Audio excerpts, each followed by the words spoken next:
Hello, my name is Jim. This is my podcast, The Bloody Vegans. You're very welcome to it. Each week, I'll be travelling ever deeper into the world of veganism, discovering along the way a multitude of viewpoints from the political and ethical to the practical. I'll be doing this through a series of conversations, each aiming to further illuminate my understanding and hopefully yours of all things plant-centric. And this week is completely different to a normal week. So, what do I mean by that? So this week, as some of you may know, let's give you a bit of context, a little bit of background. So as some of you may know who are keen listeners to the podcast, when I do my usual bit of admin at the beginning of the show, I often talk about Bloody Vegans Productions. For those who don't know, Bloody Vegans Productions is essentially me, but it's the kind of company behind Bloody Vegans Podcast, if you like. So sometime last year, I founded a business that essentially makes podcasts for other people, predominantly vegan folks, actually. So there's a few podcasts that I'm currently kind of managing and producing, editing, so on and so forth. And I was absolutely delighted to be asked by a former guest, Emilia Leese, alongside her co-author of the wonderful book, Think Like a Vegan, Eva Carolambidis. And they approached me to get involved with a potential podcast project. And they had a wonderful idea to have a series of kind of mini talks, lectures, if you like, from a series of guests who had been kind of influential over their work and their writing in the wonderful book, Think Like a Vegan. So we set about this project and we did 8 episodes in the first season. And we've got the second season is kind of in the works as we speak.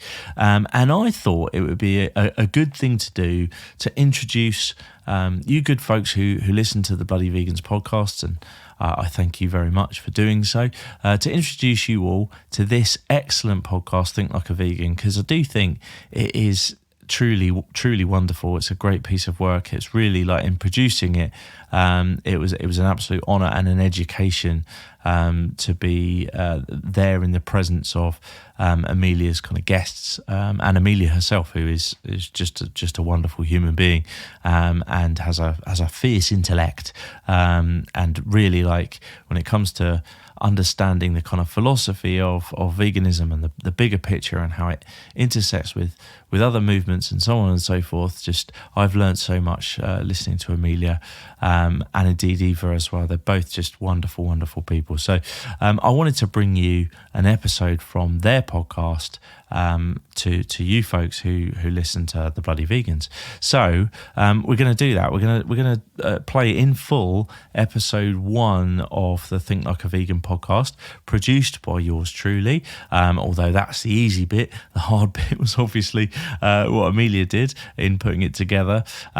So without further ado, here is episode 1 of the Think Like a Vegan podcast, which is entitled Veganism is for Everyone and So is Activism. I'm going to hand you over to Think Like a Vegan, and indeed over to Emilia.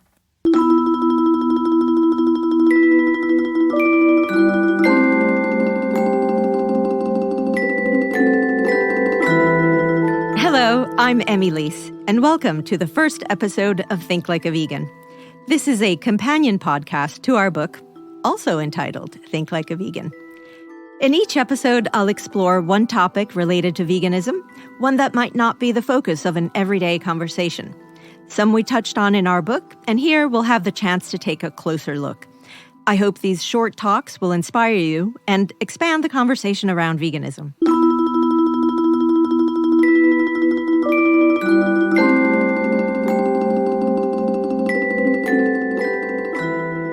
Because this is the first episode, we need to lay a foundation. So I'll break down veganism to its fundamental ethical component, show why it must be part of social justice discussion, and I'll demystify activism while I'm at it. Sure, I know, it's a tall order.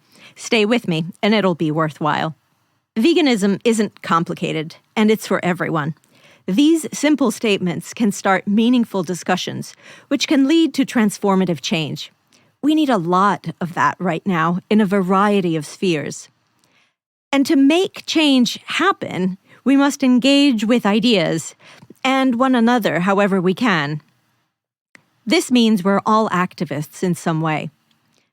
First, we've got to go back to basics, even if you know it all already. Simply put, Veganism is the ethical practice of avoiding using animals to the extent possible and practicable.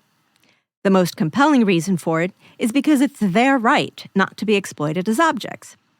Rights are inherent and aren't a matter of kindness or compassion. Those things, they're important, for sure. But we can choose whether to bestow them on someone. A right is based on basic fairness. Accord the same moral treatment to everyone, unless there's a morally relevant reason not to do so. As vegans, everyone means including animals in our moral community, because all animals, including humans, aren't objects. We're all sentient creatures. And sentience isn't whether one animal or another has imagination or is able to do some activity based on what people can do. To be universally meaningful, the recognition of sentience must be based on something broader. What we mean by it is simply having a desire to live. Our shared sentience is the only morally relevant starting point from which to analyze whether the basic rule of fairness also applies to animals. And we'll hear in a later episode how some vegan thinkers go even beyond sentience. All our differences in needs, wants, fears, abilities, intelligence, skills, social habits, and emotions, they're not morally relevant when it comes to the fundamental right of not being exploited as an object. So let's bring it all back. Veganism isn't complicated because it recognizes we owe animals basic fairness, and it's unjust to deny them of it. Second, although we've focused on the injustice of animal use, we recognize society's systemic injustices are related and interconnected. Seeking a fair world for animals means we must also seek to reject and redress the injustices perpetrated on people. These aren't mutually exclusive goals, or even mutually exclusive ideas. Seeing the vulnerability of one will open our minds, eyes, and hearts to the other. All human injustices may be opposed, fought, addressed, dismantled, read, written, learned, and talked about whilst being vegan. Rejection of bigotry must be a component of veganism, and vice versa. With respect to each basis of discrimination, whether based on race, class, ethnicity, religion, country of origin, sexual orientation, sex and gender, physical and mental ability, or appearance and age, precisely because of basic fairness. It applies in all cases. If all sentient beings are morally equal, as we believe they are, they deserve and are entitled to equal moral treatment. These are simple moral baselines. No more and no less. I'll pause here for a moment. It's a good spot for a breather. Here's a magical soundscape recorded by Derek Solomon during midsummer in Mashatu Game Reserve in the southeast corner of Botswana. There's a herd of elephants feeding in the extensive patch of grasslands on the edge of the woodland right by a river.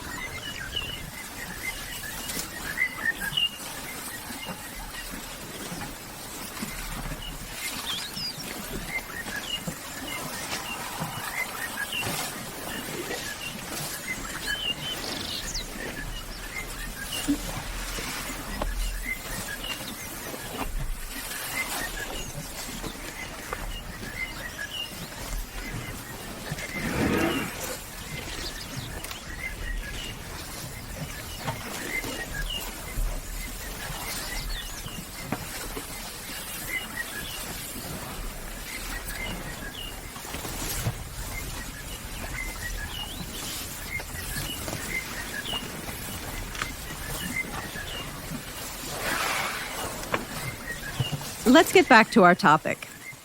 We've just looked at the core ethical basis of veganism. So, what do we mean when we say veganism is for everyone? Veganism is for everyone because it's a matter of social justice, too. Not just because the fundamental ethic principles are the same, but also because of the very real negative consequences animal exploitation brings to people's doorsteps. For example, animal farming, slaughter and processing industries rely particularly heavily on poor communities in terms of their location and to supply a workforce. These industries result in environmental degradation and ill health, both physical and mental, domestic violence among slaughterhouse workers, worker exploitation because of limited or no other work opportunities, and dangerous working conditions. We'll find another example in some poor communities, particularly in the West and often of color, suffering a much greater proportion of lifestyle or food-related illnesses than rich, often white, communities as a result of limited food choices, lack of access to affordable and healthy food, or limited availability of information to healthy eating. In some rich Western countries, poverty can limit access to plant-based foods, fresh or otherwise, which is an outrageous injustice. Put simply, McDonald's can be cheaper than fruits and vegetables. These realities are appalling and ghoulish. In vulnerable and exploited segments of our global communities, there's a disproportionately large reliance on or access to food that will ultimately harm the health of those community members and the environment surrounding them. In the same way these communities are vulnerable and exploited, so too are the animals who are the embodiment of that limited food supply. The community's food becomes a physical representation of their vulnerability, both in terms of human and animal concerns. An example farther afield is deforestation in Brazil. The overwhelming reason for it is soybean farming, followed at significantly lower numbers by sugar, coffee, and logging. The vast majority of soya ends up as feed for chickens, pigs, cows, and farmed fish worldwide, not just Brazil. Only 6% of global soybean production becomes food for people. And deforestation, whether in Brazil or elsewhere, has always been and continues to be a land grab, displacing and killing indigenous people. And we all know how deforestation contributes significantly to the increase in global levels of carbon dioxide that will affect everyone. Once again, animal agriculture isn't only about our concern for the animals, but for the very real and deadly effects on humans. There's no avoiding that. Finally, to create the necessary foundations for transformative change, we need to persuade others to see these connections between all of us and recognize our shared interests in living in a more just world, which will benefit everyone. It's a big ask, I know, sure. To achieve it, we must all become activists. But we need to reassess activism. Activism isn't something exclusively street and protest-based, because not everyone can or wants to engage in those methods. I'll share with you something I heard Angela Davis say a few years ago. For those who aren't familiar, Angela Davis is an American political activist, philosopher, scholar, author, and vegan. She had 3 suggestions for engaging in activism. 1, mine our own talents. 2, develop ourselves. She said not everyone wants to be an organizer, which is a good point. And 3, question how we can express our own individuality in the process of pushing forward a collective endeavor. The more we inform ourselves and talk to people, educating them about being vegan, and the related issues we've touched on here, the more likely we'll find those who are interested in thinking about the issues, or who show an interest in or intention to possibly changing their minds and diet.